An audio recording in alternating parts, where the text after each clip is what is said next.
Hello mga kabakyard, ito na yung oregano natin na kinuha. Nilinis na natin mga bakyard. Ayusin ang linis natin, isa-isa talaga ang linisin natin yan. Tapos ganito lang ang magpiga mga kabakyard. Nilagay ko sa damit, ayan o. Damit ganyan o.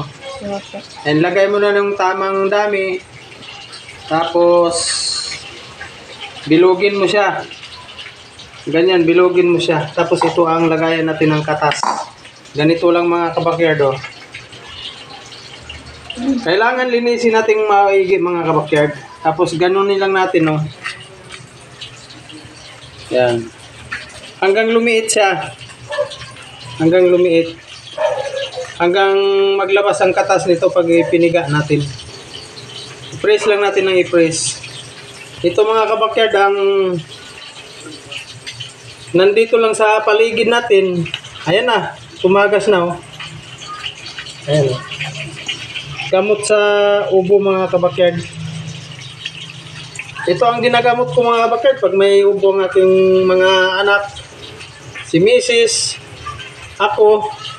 Ayan, ito ang gamot ko. Ngayon may ubo kami kaya nagpiga na naman ako. Ganun lang mga kabakyard. Press lang ng press natin. Ayan. Hanggang lumiit siya. Ayan, press pa rin. Herbal to mga kabakyard. Hindi ka nabibili sa butika. Basta't hindi lang malala yung ubo mo. Kayang-kayang gamutin ito. Ayan. Pagkatapos yan, pag halimbawa matapos na to, ang maliit na siya, ito naman, pigain mo siya. Pigain. Isala mo din siya dito. Isala mo siyang ganyan.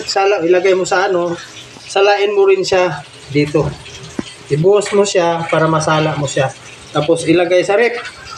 Tapos yun na. Pwede na nating inumin yan. Mga kabakyard. Ilang share ko lang mga kabakyard.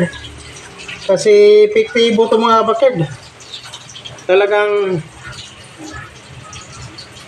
bakit bubili ka pa ng gamot sa butika?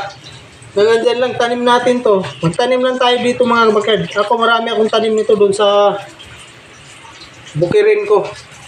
Tatanim ako nito dahil maraming magamot nito. Kaya ganyan lang mga kabakyard.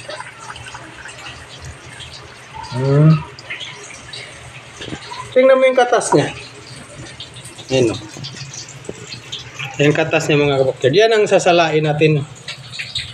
Yan ang sasalain natin mga kabakyard. Tapos ilagay sa rip.